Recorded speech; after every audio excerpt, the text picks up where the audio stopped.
Hey, this is Sky. Welcome to my YouTube channel. It's bright and early. Daily discipline, mind, body, and soul. This is how we get through Wednesday. Let's get into our study group. I just want to finish up what we didn't get to on Sunday. So let's get into it. Did you guys see the Terrence Howard, Joe Rogan interview? Oh, what a train wreck of an interview. Some of you guys probably loved it and you thought, wow, Terrence Howard dropped all kinds of knowledge. Oh God, if you really think that, I feel so sorry for you. Please, I beg you, if you watched that Terrence Howard video and you liked it and you thought it was great and you thought, oh wow, this guy's so smart, please go and watch Professor Dave's response to the Terrence Howard video. It's about a 40-minute video. He goes word for word and just destroys, with facts, destroys every single thing he says, literally every single thing he says. It's so awesome. It's so wonderful. The Professor Dave video had me roaring in laughter. It's so great. I'm totally not with you guys if you're one of these anti-science online conspiracy types. I am so not with you. I'm so not one of you. So I had a great time watching last night the Professor Dave response. Someone sent it to me because I was concerned. I had read some of the comments and I have some friends that they really were somehow impressed by this Terrence Howard guy. What is going on with people these days? But let's just get into this. Here's the first one.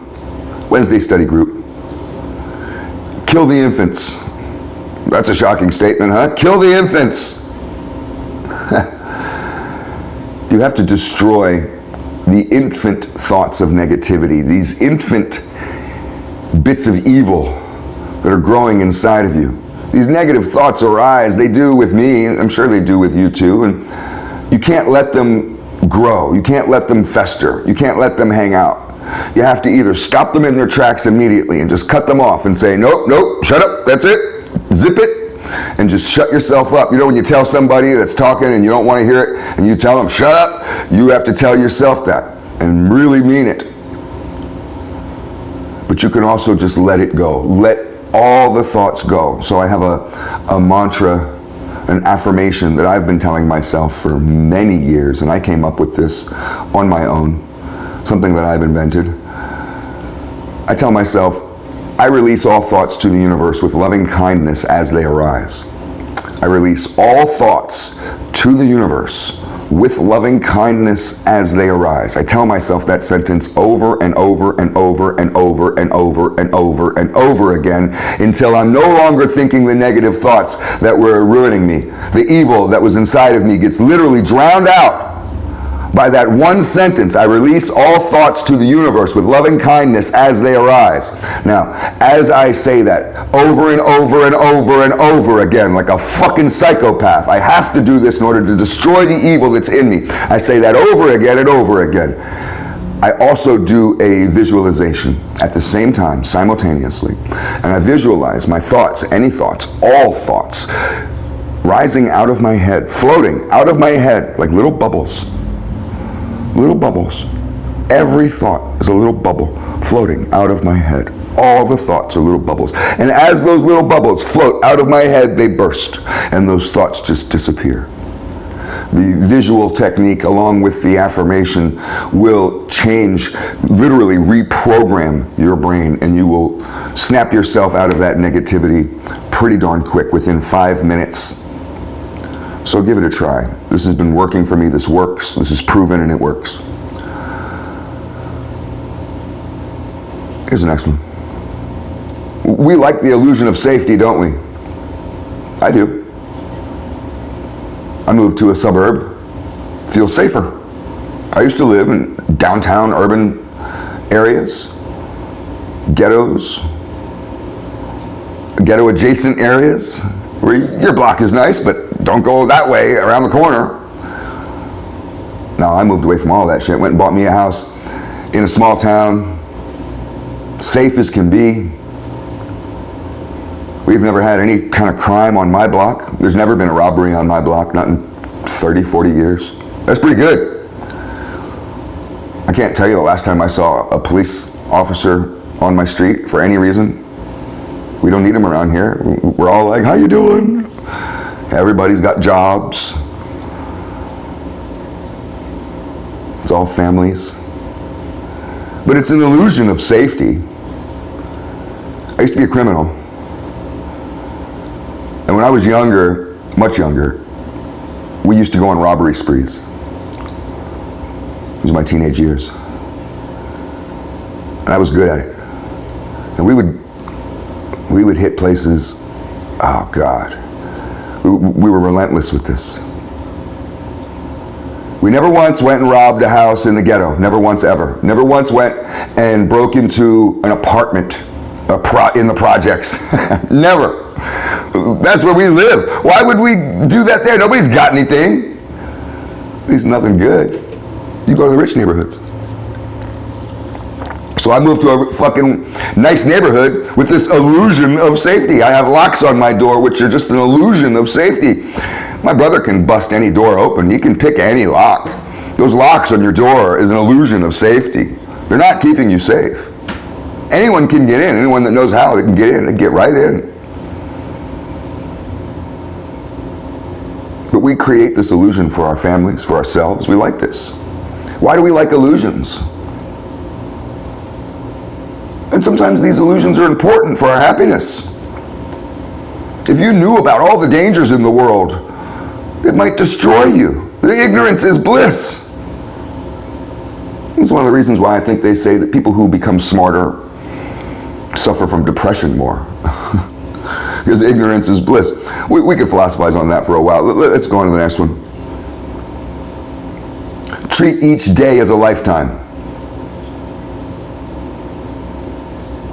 Your waking up in the morning is a birth or a rebirth. You're like the phoenix, the bird, not the city. The phoenix has its whole life. It dies in ashes and then it rises again from those ashes, a little baby. Remember the scene in Harry Potter? They did that really well. So every morning you are reborn, fresh, new. You have a new life, a new day. Your whole life begins now, right when you wake up. And you struggle forward to become stronger. You try to be happy, whatever that means to you. Have some purpose and some meaning, be helpful to others. And then at the end of the day, you go to sleep, which is your death. Sleeping is almost like a death. In fact, I go through a meditation ritual when I sleep where I imagine it as my death. So an entire day, a 24-hour period, is a whole life, is a birth and a death, and a life in between. You could do this with each minute. You could do that with each breath.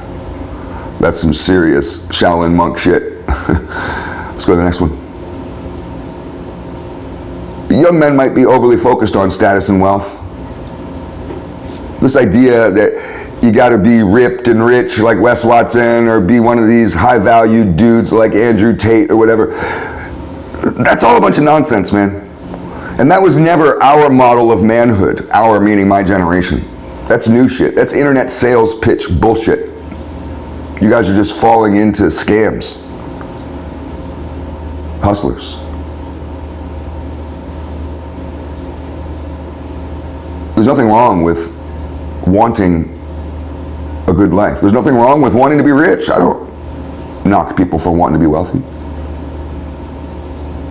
If you want to be a boss instead of a worker, that's fine. Go start your own business. Go climb the ladder, rise to the top. I'm all for that. But that's not all there is. Don't shut out the rest of the world to just go for that only. Let's move on to the next one.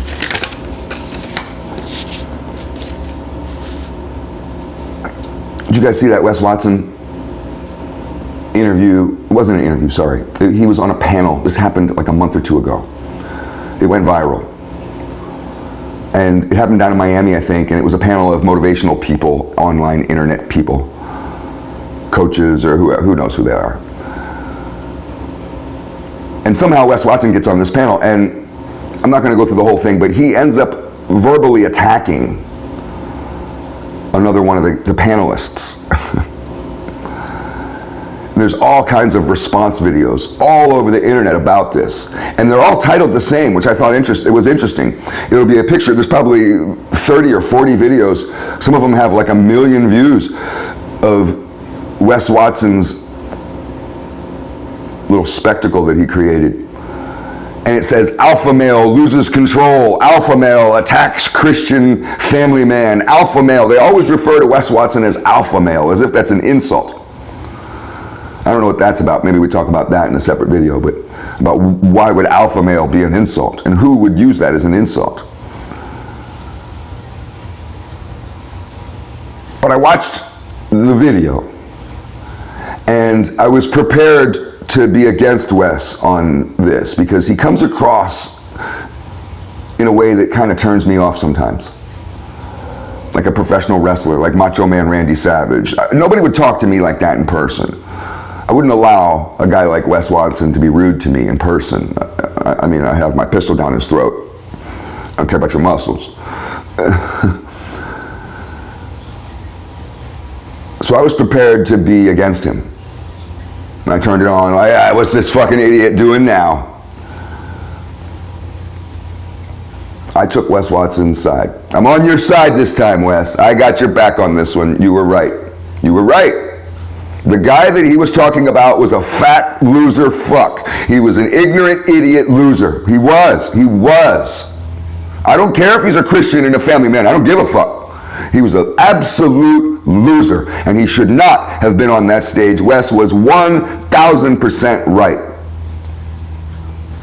Now, what it got me thinking about, though, was why would Wes Watson choose to verbalize his frustration with another panelist in that moment? Wouldn't the proper way to handle that have been to do the event as a normal coach or whatever you're supposed to do, give your talk and sit back down, shut your mouth, let the other guys talk. And then after it's over, he could have confronted the organizer, the person who chose the panel, and said, dude, I shouldn't have been on this panel. That other guy shouldn't have been on this panel. What the fuck is up with your stupid panel? I'm not going to do your event again. And his outrage could have been directed privately, backstage, to the right person. That to me would be a more rational, realistic way to have handled that. And what this got me also thinking as I read the comments, because I read a lot of the comments in these videos, these response videos, and the alpha male loses control. People love to bash Wes Watson. Winners always get insulted by losers, and that's a rule. They always do. They always do. Look at Tom Brady. Tom Brady's got it all, man. He's good looking. He's the best quarterback that's ever played the game of football in the history of the game. And people fucking hate him. They even have a whole video, which is rather funny, and he's got a pretty good attitude about it, where he reads hate mail. Tom Brady reads hate mail that was sent to him. If you're a winner, it's not many of you. Just statistically, if you're a winner, be arrogant. You're damn right, be arrogant. You deserve to be. Believe in yourself. Nobody else is gonna.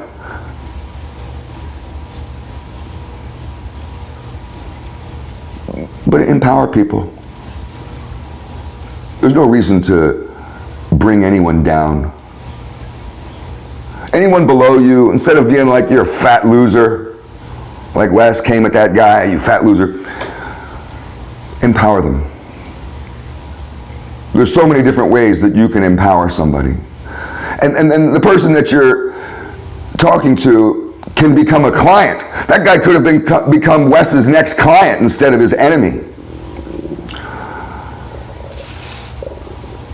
Here's a list of people you should never complain to. Let's bust this out real quick and we'll end the video.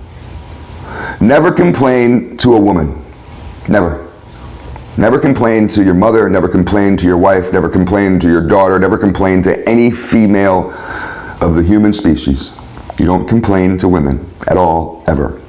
I don't care if you're missing an arm, you're being audited by the IRS, you just got in an accident, it's all happening at once. You don't complain about shit. You say, I'm fine, you're helpful. You do not complain to women. You do not complain to your parents. You do not complain to your friends. You do not complain to coworkers. You can complain to your doctor. I'm a life coach and a mentor. You can complain to me as long as you're paying me. But I'm going to help you. I'm not going to just listen to some open-ended complaint. Oh, life sucks. I'm going to hit you with work to do. No, switch out that complaining, that need to complain. Switch it out, change it out to empowering. Never complain, only empower. Stop thinking about yourself so much. Life isn't about you. Food for thought.